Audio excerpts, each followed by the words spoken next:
नमस्कार, आप देख रहे हैं स्पेशल स्टोरी और मैं हूं आपके साथ वक्ता। बेल पर जेल से बाहर तो आ गए हैं आर्यन खान, लेकिन कोर्ट ने उन पर 14 शर्तें मानने के लिए कहा है और अगर आर्यन खान ने एक भी शर्त न मानने का उल्लंघन किया तो उनकी जमानत रद्द होने पर भी तलवार लटक सकती है। एक तरह से देखा जाए तो आर्यन खान के लिए मन्नत भी जेल के बराबर ही है।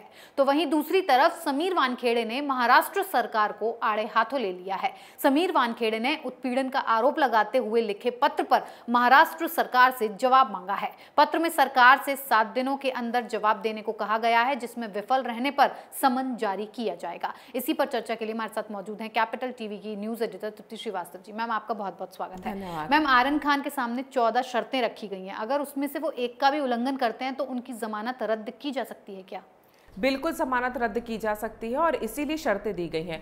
दरअसल जो कोर्ट में शर्तें दी गई हैं वो ये बताती है कि आर्यन खान के बारे में कि अदालत ने जमानत जो दी है वो उन तमाम आरोपों को ध्यान में रखते हुए दी है जो एनसीबी ने आर्यन खान पर लगाए हैं। क्योंकि आर्यन खान के बारे में यही कहा था एनसीबी ने कि इसे जमानत नहीं दी जानी चाहिए, ये देश छोड़कर जा सकता है, ये गवाहों को प्रभावित कर सकता है, ये किसी भी तरह के और इस तरह की चीज़ें हैं, तमाम जो आरोप लगाए थे कि इन चीज़ों को प्रभावित कर सकता है। तो जो कोर्ट ने जब बेल दी तो उन तमाम आरोपों को ध्यान में रखा गया और उसी के आधार पर वो बेल दी गई है। तो ये बेल एक तरह से ये है कि आपको आर्थर रोड जेल से तो निकाल दिया गया है, लेकिन मन्नत जिसे आप जन्नत समझ रहे हैं वो भी एक जेल की तरह हो जाएगा। बस ये रहेगा कि आप हाउस अरेस्ट है, आप ठीक है इधर उधर जा सकते हैं, लेकिन अगर आप पार्टियों में जाएंगे तो आप पे नजर रहेगी, जो कि बच्चों के अंदर, बॉलीवुड के बच्चों में तो काफ़ी कल्चर है। लेकिन मैं आपको बता दूं कि जो खबरें आ रही हैं कि जब से आर्यन खान गिरफ्तार हुए हैं तब से बॉलीवुड में स्टार किड्स तो छोड़िए, स्टार्स की भी पार्टीज जो है पूरी तरह से बंद हो गई हैं। हर कोई इतना डरा हुआ है कि पार्टी करने के नाम से ही डर रहा है।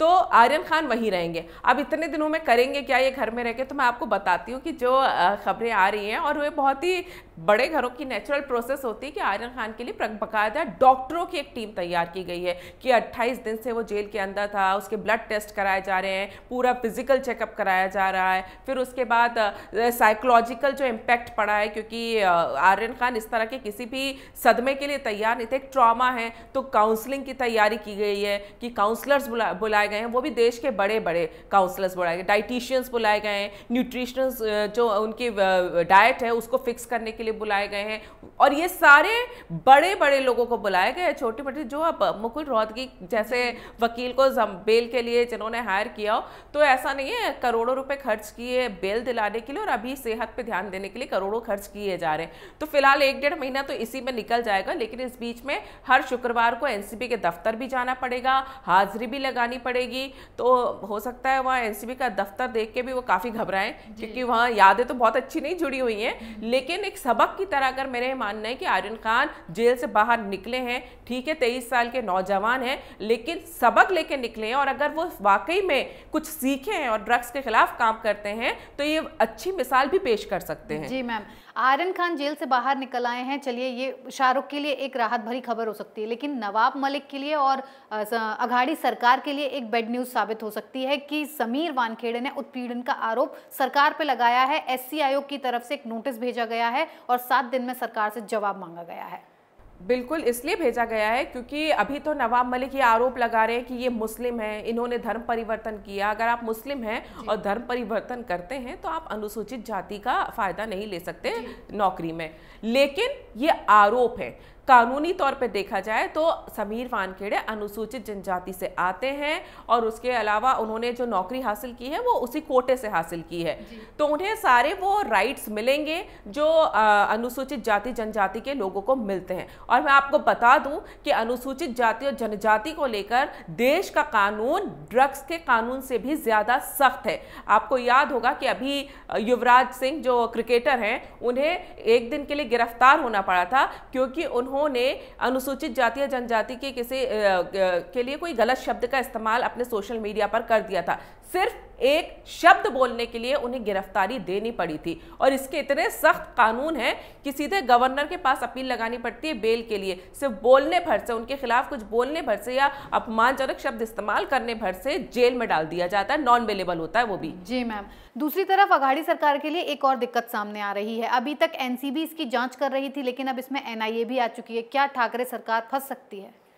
देखिए, पहली बात तो मैं आपको ये भी बता दूं कि हाँ, अनुसूचित जाति वाला, पहले मैं एक और चीज़ यहाँ पे ऐड करना चाहूँगी कि अगर उस मामले में इन्होंने मामला दर्ज करवा दिया समीर वानखेड़े ने कि मुझे प्रताड़ित किया गया है, और नवाब मलिक ने जो कुछ बोला है वो सोशल मीडिया पर बोला है, तो उसको छुपा भी नहीं सकते हैं। और अगर मामला दर्ज हो गया, FIR दर्ज हो गई, अनुसूचित जनजाति के आयोग ने अगर इसका संज्ञान लिया और उन्होंने ही अपनी तरफ से बोल दिया कि इनके साथ गलत किया गया और मामला दर्ज किया जाए, तो समीर वानखेड़े गिरफ्तार हो या ना हो, पर नवाब मलिक जरूर गिरफ्तार हो जाएंगे। दूसरी बात NIA की, तो ये बिल्कुल खबरें आ रही हैं कि केंद्र सरकार अब इस मामले को NCB से लेकर NIA को सौंपने वाली है, और इसको लेकर मीटिंग भी चल रही है NCB के अधिकारियों के बीच में और NIA के अधिकारियों के बीच में भी।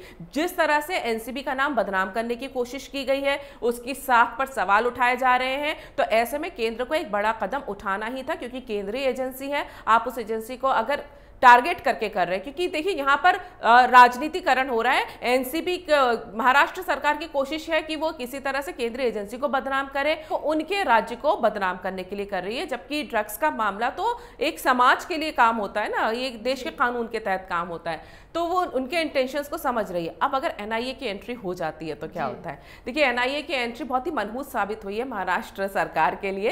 पिछले बार जब NIA ने एंट्री मारी थी, जब महाराष्ट्र की पुलिस अपने ही मतलब सचिन वाजे खुदी के केस में खुदी की जांच करने के बजाय जो क्राइम उसने खुद किया था, एंटीलिया के बाहर जो विस्फोटक रखे थे, उसके बाद वो खुद ही उसका जांच अधिकारी बन गया था। तो मुंबई पुलिस कितनी स्मार्टली काम करती है तो पता ही है। अगर NIA की एंट्री नहीं होती तो ये मामला आप मान के चलिए कि आज तक मुंबई पुलिस ये बोलती कि हम आतंकवादी ढूंढ रहे हैं जिन्होंने वहां पर बम रखे हैं।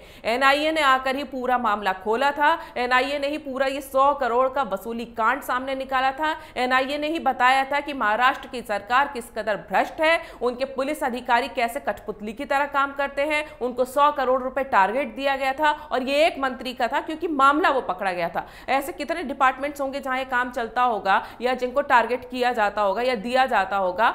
तो ये चीजें हैं। तो NIA अगर एंट्री करेगी तो उसके ऊपर आप NCB की तरह उंगली एकदम से नहीं उठा पाओगे, क्योंकि NCB का काम करने का तरीका अलग है और NIA का काम करने का तरीका अलग है। NIA देश में आतंकवाद से जुड़ी चीजें होती है, अंतर्राष्ट्रीय मामलों में जिस तरह की सुरक्षा को लेकर जो खतरे होते हैं उसके ऊपर बात करती है। और इसीलिए क्योंकि अब यहाँ पर देखिए NCB ने इस मामले में अगर ये अंतर्राष्ट्रीय ड्रग पैडलर का नाम नहीं जोड़ा होता तो NIA इसमें एंट्री नहीं कर पाती, क्योंकि फिर ये इंटरनेशनल सुरक्षा से के मद्देनजर नहीं देखा जा सकता। मामला इंटरनेशनल हो गया है तो NIA की एंट्री हो गई है। अब NIA की एंट्री हो गई है तो आप ये मानकर चलिए कि इससे दो चीजें होंगी। एक तो NCB की साख बचेगी, क्योंकि NCB को से जब जांच ले ली जाएगी, सारे डॉक्यूमेंट्स ले लिए जाएंगे, तो फिर NCB का कोई रोल ही नहीं बचेगा इसमें। जब कोई रोल नहीं बचेगा तो फिर समीर वानखेड़े ने इसमें क्या जांच की, क्या जांच नहीं की, वो एक अलग उनकी इंटरनल इन्वेस्टिगेशन चल रही है, उसमें साफ हो ही जाएगा। तो काफी हद तक एक फेस सेविंग